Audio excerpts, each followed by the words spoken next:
mayong buntag mga higala. Karong adlaw, akong gisugo akong manghod og pakuha og lukay kay para mamindita lukay ni.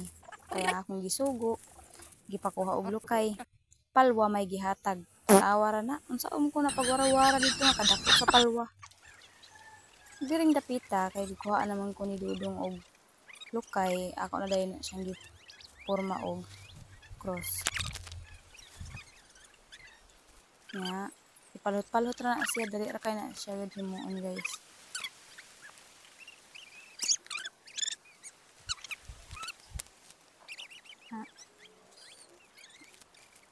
Anaon ra na siya diha.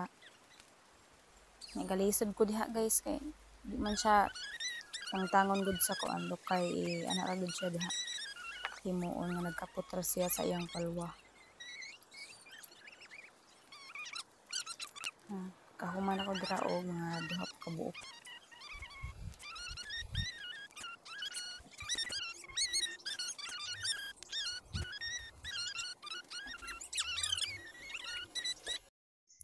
Ug mao na din Pili no na atong lukay para unya. Para publishingan pa Ano siya? binitahan.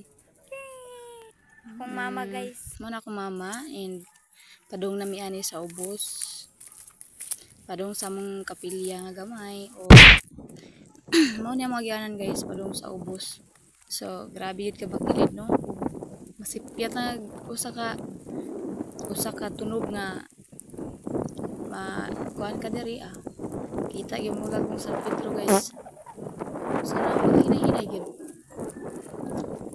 And ug kay gigutom man ta. Maon sa ta nya kita ko ani nga ispat maningdang mama. Kanon guys. So Pero kan ko lang siya.